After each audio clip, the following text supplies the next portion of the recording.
yang insyaallah juga senantiasa dimuliakan dan dijaga oleh Allah Subhanahu wa taala. Segala puji bagi Allah Subhanahu wa taala, salawat dan taslim kepada baginda Nabi Muhammad sallallahu alaihi wasallam atas nikmat yang begitu banyak dari Allah kita dapat berkumpul melaksanakan kewajiban kita salat subuh. Kemudian kita lanjutkan dengan i'tikaf, bermajlis ilmu, bermuajahat. Tentu ini semua adalah nikmat Allah Subhanahu wa taala. Hadirin yang dimuliakan oleh Allah Subhanahu wa taala.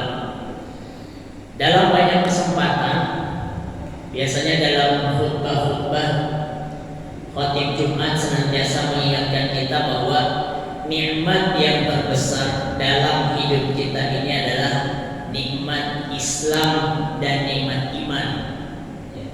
Yaitu kita bersyukur atas segala macam nikmat.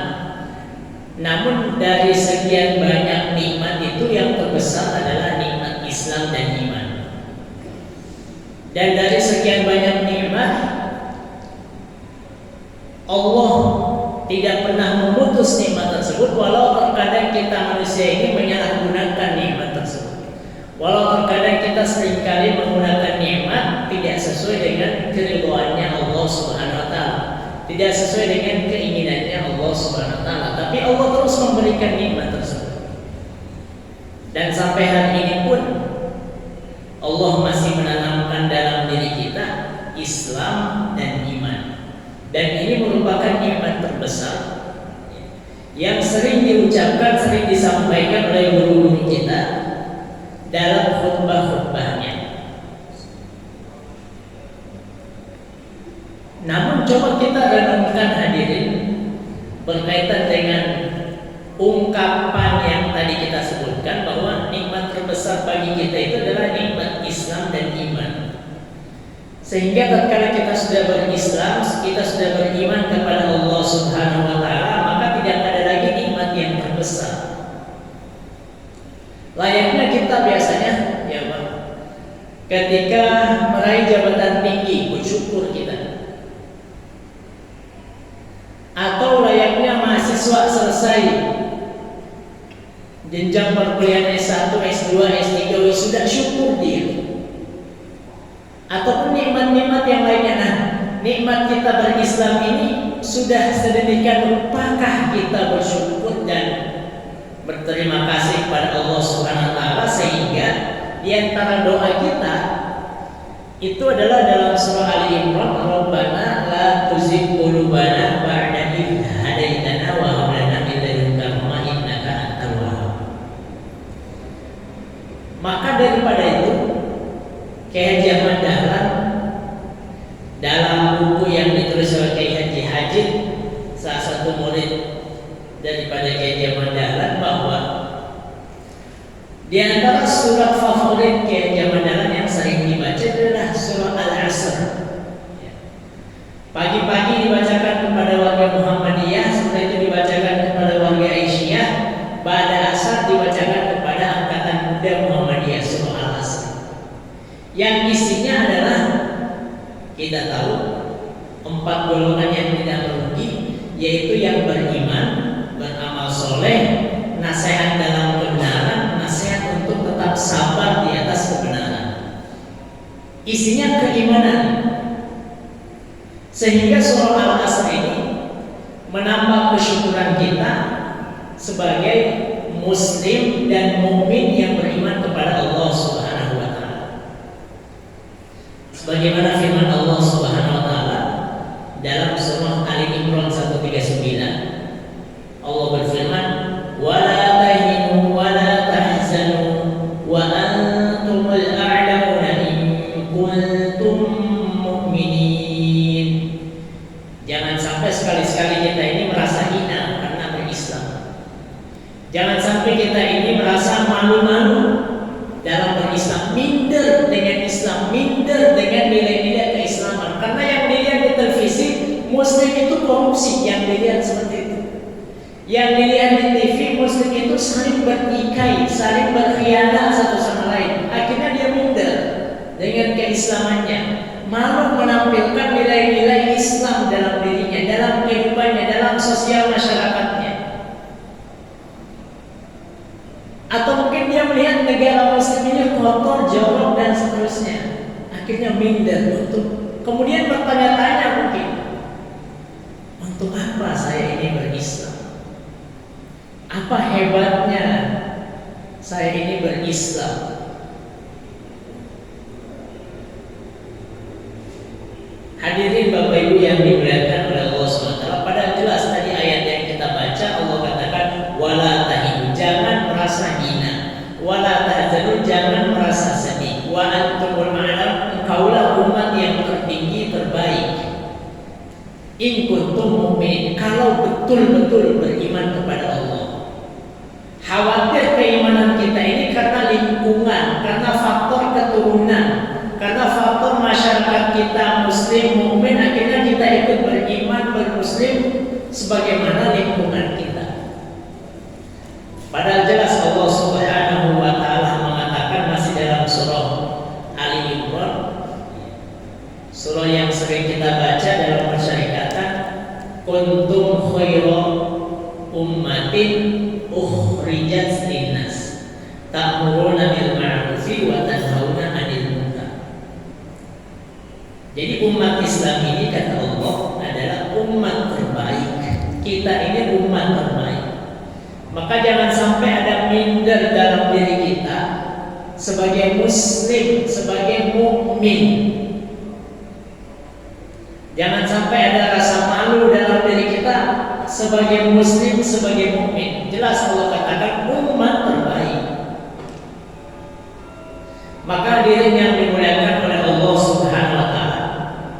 Dan ini dapat kita buktikan bahwa Islam ini, Islam yang kita anut ini, memang kita patut bersyukur dan berbangga, sehingga tidak salah sama sekali ungkapan mengatakan nikmat terbaik itu Islam dan iman. Maka konsep Islam jelas. Mari kita lihat beberapa bukti bahwa kita patut bersyukur atas nikmat Islam sampai hari ini. Yang pertama, nama agama hadir. Nama Islam itu adalah nama yang langsung diberikan oleh Allah Subhanahu wa taala. Artinya nama Islam ini tidak tunduk pada penamaan manusia sebagaimana agama-agama yang lain. Nama Al-Islam, agama Islam, Allah katakan masih dalam surah Al-Imran, inna dina indallahil Islam, sesungguhnya satu-satunya agama yang diridhoi di sisi Allah Subhanahu wa taala adalah agama Islam. Al-Imran 19. Artinya penamaan ini langsung dari Allah. Maka kita sering mengungkapkan raditu billahi rabban wa bil islami dinan wa muhammadin nabiyyan wa rasulan. Jadi dari aspek nama, Islam ini satu-satunya agama yang penamaannya langsung dari Allah Subhanahu wa taala diturunkan kepada Nabi Muhammad sallallahu alaihi wasallam. Lain halnya dengan agama lain, Katolik misalnya, Protestan misalnya, Buddha misalnya, Hindu misalnya, Konghucu misalnya. Yang dimana nama-nama ini diberikan oleh pengamat keagamaan mereka.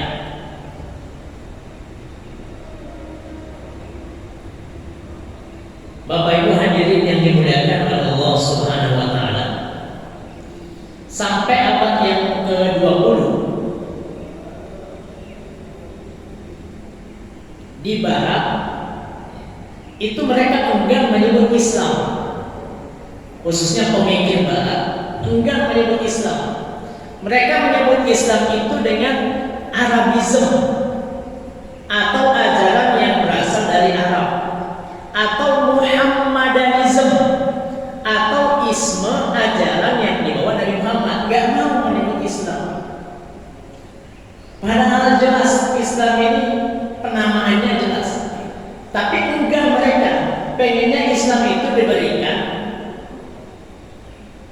oleh manusia namanya, sehingga dikasih nama Muhammadanism, Arabism, kayak gitu.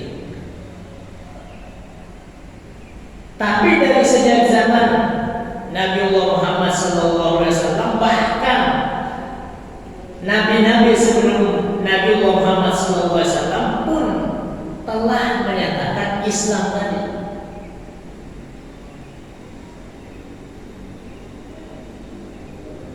Nah, hadirin yang dimudahkan oleh Allah Subhanahu wa taala, maka dari aspek yang pertama inilah mengapa kita patut bersyukur ya, kepada Allah Subhanahu wa taala atas Islam yang kita anut ini, dan terjaga dan dijaga oleh Allah Subhanahu wa taala seterusnya. Aspek yang kedua,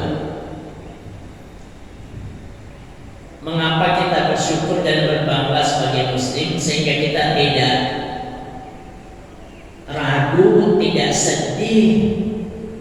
Yang kedua adalah Islam ini agama wahyu yang sudah final. Sejak zaman Nabi Muhammad SAW, Allah sudah katakan dalam Al-Maidah ayat yang ketiga, Al-yawma akmaltu lakum dinakum wa atmamtu alaikum nikmati wa raditu lakumul islama dinan. Sudah final, sudah sempurna ajarannya. Tidak ada lagi nabi setelah Nabi Muhammad Sallallahu Alaihi Wasallam. Kalau yang mengaku nabi palsu banyak. Di antaranya yang mengaku nabi palsu ini berasal dari Beji, banyak. Iya. Jelas nabi ini nabi terakhir, Nabi Muhammad nabi terakhir. Allah katakan, maka Muhammadun aba ahadin min rijalikum walakin Rasulullahi wa khataman nabiyyin. Nabi ini khatam, penutup daripada nabi-nabi yang Allah utus. Artinya ajaran yang diturunkan kepada Nabi Muhammad SAW sudah sempurna. Kata Allah, pada hari ini telah kesempurnakan untuk kamu agamamu. Dan ini diturunkan pada peristiwa Haji Wada', haji perpisahan Nabi SAW tahun ke-10 Hijriah. Ketika Nabi SAW di Padang Arafah berkhutbah, khutbah perpisahan yang dikenal juga dengan khutbah wada', Allah menurunkan firman-Nya bahwa Islam ini merupakan ajaran yang sudah final. Allah sempurnakan untuk kamu agamamu, aku cukupkan kepadamu nikmatku, dan telah kuridhoi Islam itu menjadi agama bagimu. Allah kemudian lagi menyebut Islam. Tuhan muslimin mukminin sejak zaman 1400 yang lalu ya Allah. Dan lafaz Allah pun penyebutannya Allah, bukan Allah ataupun yang lainnya. Sehingga hari ini pun terjaga syariat ini. Sholat Pak, kita sholat. Tatkala tahiyat, setiap yang sholat ketika tahiyat itu yang diangkat jari telunjuknya, nggak ada yang angkat jari manisnya atau jari kelingkingnya, karena sudah final, sudah Allah jelaskan. Bukan agama budaya Islam ini, bukan agama yang tunduk pada zaman, tapi agama yang sholihun li kulli zamanin wa makanin, cocok untuk setiap zaman, untuk setiap masa. Syahadatnya sudah jelas, ibadah rukun Islamnya sudah jelas. Jibril datang kepada Nabi Muhammad SAW dalam hadis Arba'in yang kedua, itu menjelaskan tentang yang kita baca an Umar radhiyallahu anhu aidan qala iftar alaina rajulun syadid bayad tabi syadid sawari sya'at. Dalam hadis yang panjang, ketika Jibril datang kepada Nabi Muhammad SAW dalam rupa manusia, la yuha alaihi safar, sahabat yang lagi duduk bersama Nabi tidak mengenal orang ini. Kemudian bertanya tentang Islam, bertanya tentang iman, bertanya tentang ihsan, kemudian lanjutan hadis tersebut.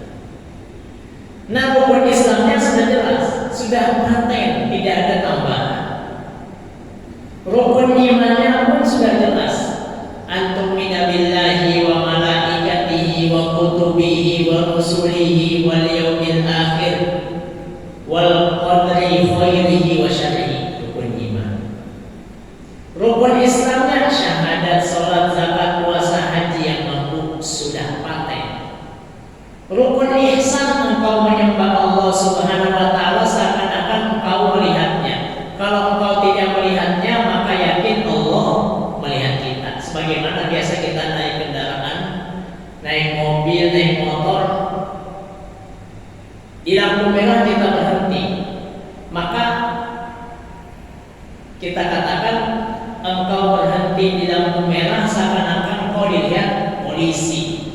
Ya. Kalau kau tidak dilihat polisi, yakinlah polisi melihatmu melalui CCTV. Ihsan itu seperti itu. Jadi Islam ini adalah agama wahyu yang final, tidak ada perubahan. Lain halnya dengan agama lain, kitab sucinya berubah-ubah hadirin. Kitab suci yang dicetak tahun sekian berbeda dengan yang dicetak tahun sekarang. Dan jelas Allah mengatakan di dalam Al-Quran, dalam banyak ayat, kurang lebih ada 2-3 ayat mengatakan bahwa yuharrifuna al-kalima an mawadi'i. Pekerjaan Yahudi itu adalah mendistorsi, mengubah-ubah isi kitab suci mereka. Yang diubah 2, isinya diubah, tafsirannya diselewengkan. Maka dalam Al-Quran surah An-Nisa itu ada disebutkan yuharrifuna al-kalima an mawadi'i ataupun yuharrifuna al-kalima min ba'di mawadi'i.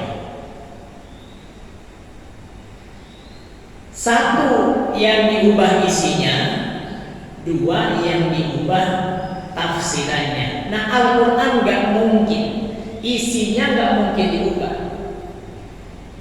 Maka kita pun harus menjaga jangan sampai yang diselewengkan adalah tafsirannya, ditafsirkan ke arah yang liberal, ke arah yang pluralisme dan seterusnya. Allah katakan berkaitan dengan Al-Quran, Inna nahnu nazzalna dzikra wa inna lahu lahafidhun. Sesungguhnya aku yang menurunkan Al-Quran dan aku yang akan menjaga Al-Quran tersebut.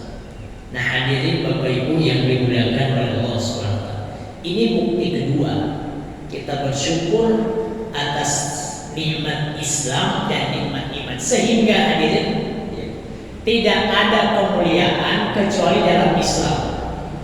Siapa yang mencari kemuliaan di luar Islam gak bakal dapat kemuliaan tersebut. Siapa yang katakan, Allah katakan demikian. Wa may yabtaghi ghairal islami dinan. Siapa yang mencari kemuliaan selain daripada di agama Islam tidak akan didapatkan. Falan yuqbala minhu wa huwa fil akhirati minal khasirin. Merugi di dunia, merugi di akhirat. Karena orang kafir ini hadir, diazabnya karena 2 hal. 1 karena kekufuran, 2 karena tidak menjalankan syariat Islam. Jadi jangan sampai kita beranggapan bahwa enak nih orang kafir nih, tidak sholat, tidak puasa, ataupun tidak melaksanakan syariat-syariat sebagaimana kita. Tidak. Justru mereka di akhirat diazab karena 1 tidak masuk Islam, mereka kufur, 2 karena tidak sholat, tidak puasa dan tidak melaksanakan syariat-syariat yang lain. Jadi azabnya 2 kali lipat. Nah, hadirin Bapak Ibu yang dimuliakan Allah SWT, ini aspek yang kedua, kita bersyukur alhamdulillah.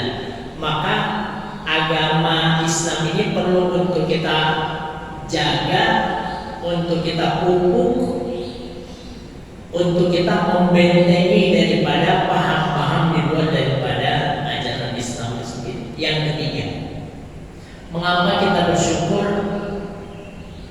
atas nikmat Islam dan nikmat iman. Agama Islam inilah satu-satunya yang mempunyai konsep uswatun hasanah, konsep teladan yang kita ikuti, yang kita contoh suri tauladan kita dalam keseharian kita. Cara adab bangun tidur, cara kita mandi, cara kita masuk kamar mandi, cara kita mengenakan pakaian, cara kita memulai dan mengakhiri makan kita, yang kita contoh baginda Nabi Muhammad SAW. Dan ini hanya ada dalam ajaran Islam. Bangsa komunis tidak akan mereka menjadikan Karl Marx itu sebagai panutan dalam segala aspek dari kehidupannya, tidak akan. Ataupun agama Nasrani tidak akan menjadi Yesus, tidak akan menjadikan Yesus itu sebagai panutan yang diikuti dalam segala aspek kehidupannya. Tapi kita punya konsep yang dikenal dengan uswatun hasanah, suri tauladan terbaik. Allah berfirman dalam surah Al-Ahzab ayat 21 yang sering kita baca, yang sering kita dengarkan, laqad kana lakum fi rasulillahi uswatun hasanah liman kana yarjullaha wal yawmal akhir wa dzakarallaha katsiran. Sungguh terdapat pada diri Rasulullah sallallahu alaihi wasallam suri tauladan yang baik bagi mereka yang mengharap rahmat Allah dan kedatangan hari kiamat, dan dia banyak berpikir menyebut Allah Subhanahu wa taala. Maka yang kita contoh setiap hari, setiap saat, ya dari Nabi Muhammad sallallahu alaihi wasallam. Akhlak kita contoh Nabi. Maka ada satu kitab yang berjudul Asy-Syama'il Al-Muhammadiyah, yaitu hadis-hadis yang menghimpun berkaitan dengan Nabi Muhammad SAW, baik akhlaknya, kesehariannya, ataupun menghimpun penjelasan tentang tubuh Nabi Muhammad SAW. Hadis tentang berapa uban Nabi SAW, sahabat sampai menghitungnya. Hadis tentang tata cara Rasulullah berjalan, sahabat mencontohkan, meriwayatkan bagaimana Nabi berjalan. Hadis tentang keseharian makanan Rasulullah SAW, sahabat meriwayatkan hal tersebut. Hadis tentang minum Rasulullah, hadis tentang mandi Rasulullah, istri baginda Nabi Muhammad SAW meriwayatkan hadis-hadis berkaitan dengan hal tersebut. Maka hadis ini banyak dibaca dan sudah banyak terjemahannya. Nama kitabnya Syama'il Muhammadiyah yang ditulis oleh Al-Imam At-Tirmidzi rahimahullahu ta'ala. Bapak Ibu hadirin yang dimuliakan oleh Allah Subhanahu wa taala, Nabi Muhammad itu dipuji oleh Allah dalam surah Al-Qalam ayat yang keempat. Allah berfirman, wa innaka la'ala khuluqin adzim. Engkau Muhammad itu mempunyai akhlak yang terpuji. Bahkan kita tahu dalam sejarah sebelum diangkat menjadi nabi, sudah terkenal dengan Al-Amin. Wah, hebat Nabi. Terpercaya. Musuh-musuh Nabi Muhammad, kaum Quraisy, sebenci-bencinya kepada Nabi Muhammad, tapi kalau ditanya siapa yang paling amanah, dia yang disebut Nabi Muhammad paling amanah.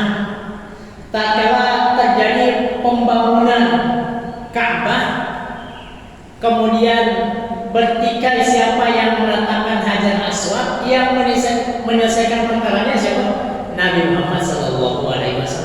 Jadi sebelum diangkat Nabi sudah amanah. Jadi kalau ada pilwal Mekah saat itu, waduh, gak ada lawan Nabi Muhammad. Ya. Gak perlu pasang spanduk, pasang banner-banner, gak perlu. Udah tahu siapa Nabi Muhammad. Terpercaya Siti Fatonah Al-Amin, semuanya sudah.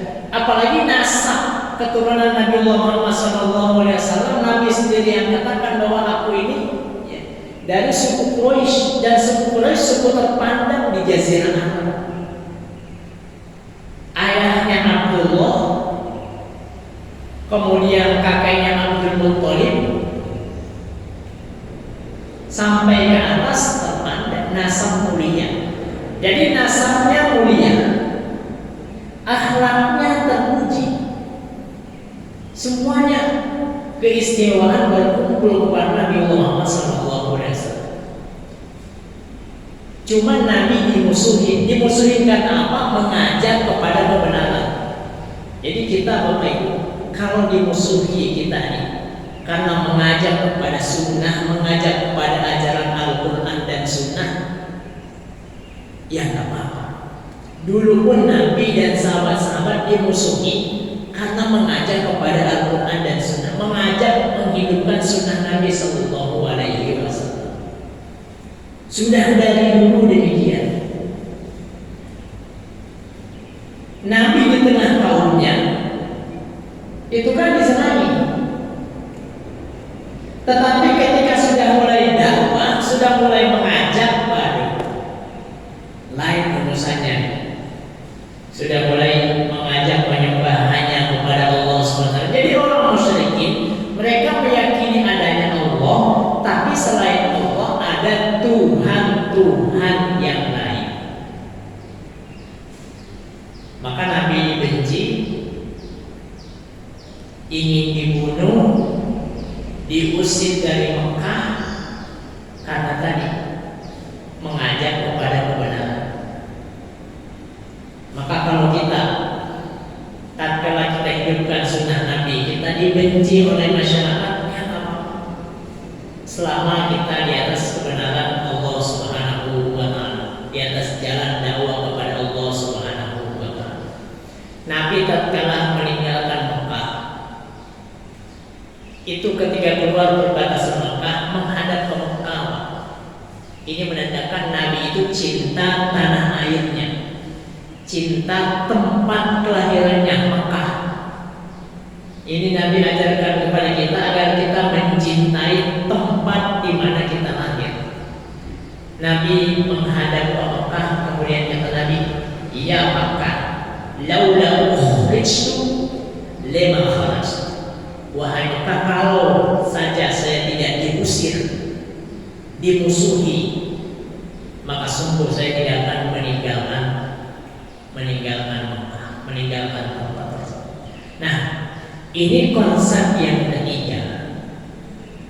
Mengapa kita bersyukur dan mengapa kita sering diingatkan bahwa nikmat terbesar dalam hidup kita itu adalah Islam dan iman, yaitu konsep uswatun hasanah, dan ini hanya kita dapat dalam ajaran Islam. Tidak kita dapatkan pada agama-agama yang lain. Hadirin Bapak Ibu yang dimuliakan oleh Allah Subhanahu wa Ta'ala, konsep yang berikutnya adalah konsep pandangan alam Islam, Islamic worldview, yaitu pandangan Islam secara global. Allah sebagai nama Tuhan, nama sesembahan, itu adalah zat yang Allah namakan dirinya.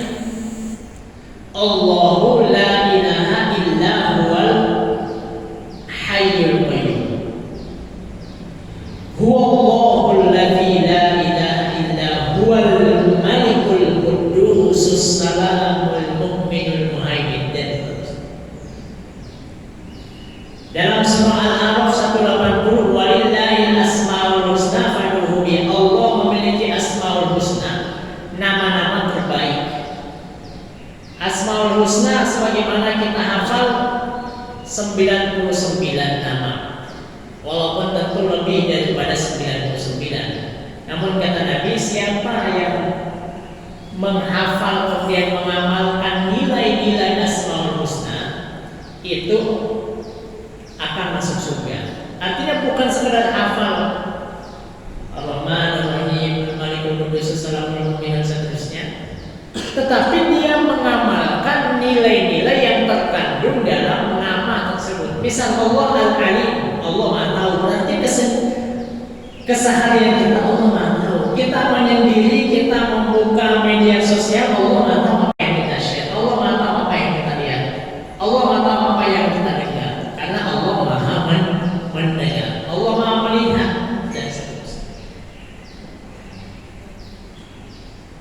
Nah, Bapak Ibu hadirin yang dimuliakan oleh Allah Subhanahu wa taala, itulah 4 dan ada 5 konsep mengapa kita bersyukur atas Islam dan iman kita, sehingga tidak ada lagi tempat dalam diri kita terkait dengan paham-paham yang menyimpang. Dan ini marak paham sekularisme, paham liberalisme, paham pluralisme, marak. Paham yang menyatakan semua agama sama, sering kita dengar. Dan paham ini kita yakini paham yang salah, paham yang keliru, haram kaum muslimin mengikuti paham-paham ini. Paham sekularisme misal, paham ini pengennya ajaran Islam ini hanya terbentuk di tembok-tembok masjid saja, tidak usah dibawa keluar. Politik jangan bawa-bawa agama, padahal Islam mengatur agama. Islam mengatur politik. Tapi tatkala bicara Islam nggak mau, bicara politik nggak mau bawa-bawa agama. Hukum Islam tentu hukum Islam kita benar. Atau pluralisme hukum kita yakini dan kita pahami bahwa agama di Indonesia ini beraneka ragam, kita yakini. Tapi tatkala sudah masuk pada mana agama yang benar, maka kita yakini Islam satu-satunya agama yang benar. Islam satu-satunya agama yang benar. Kita yakini ada perbedaan agama di Indonesia, ada. Cuman agama yang benar satu-satunya dalam ajaran kita, lakum dinukum waliyadin. Maka Majelis Tanjih sudah menjelaskan hal tersebut. Fatwa MUI pun tahun 2005 sudah menyatakan hal tersebut. Pluralisme agama adalah satu paham yang mengajarkan bahwa semua agama adalah sama dan karenanya kebenaran setiap agama adalah relatif. Tidak boleh kata mereka umat Islam ini meyakini bahwa dirinya lah yang benar, hanya Islam yang benar, tidak boleh kata paham tersebut. Setiap pemeluk agama tidak boleh mengklaim bahwa hanya agamanya saja yang benar sedangkan agama yang lain salah. Ini paham pluralisme. Pluralisme agama juga mengajarkan bahwa semua pemeluk agama akan masuk dan hidup berdampingan di surga. Ini paham yang menyimpang. Maka fatwa MUI ini sudah lama, sejak tahun 2005. Di sini disebutkan bahwa hasil fatwanya haram kepada kaum muslimin untuk mengikuti paham daripada 3 paham ini: sekularisme, liberalisme, dan juga pluralisme. Liberal ya berpikir secara merdeka tanpa batasan. Padahal yang namanya akal kita ini terbatas. Maka berbicara tentang zat Allah Subhanahu wa taala ya jelas. Akal banyak tidak sampai ke sana. Maka tidak ada lagi tempat daripada paham-paham menyimpang seperti ini dalam ajaran kita. Nah, yang terakhir, kenapa kita berbangga atas nikmat Islam dan iman? Ya karena kita mengenal dan sangat kuat konsep ta'awun. Ta'awun itu saling bantu-membantu dalam kebaikan, dalam kebenaran. Khususnya di beberapa hari terakhir ini pasti kita sudah menyaksikan bagaimana saudara-saudara kita di Palestina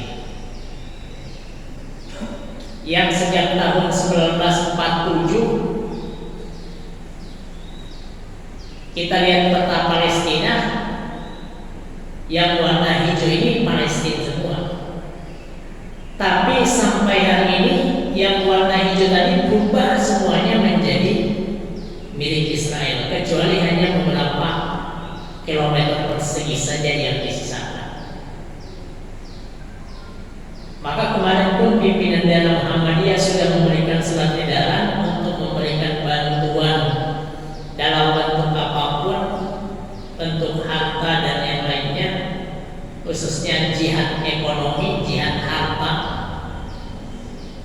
melalui lembaga Lazismu Kota Depok. Dan semua jihad di dalam Al-Quran, ayat-ayat tentang jihad itu semuanya diawali dengan jihad harta, kecuali satu ayat dalam surah Taubah. Kan jihad ada jihad harta, jihad diri. Semua ayat tentang jihad diawali tentang jihad harta, kecuali satu ayat dalam surah Taubah diawali dengan jihad diri. Innallaha ashtara minal mu'minina anfusahum. Tetapi ayat lain wajahidu bi amwalikum wa anfusikum. Minimal kita mendoakan Palestina, minimal kita berada di pihak Palestina, jangan sampai menyebarkan info-info yang tidak benar,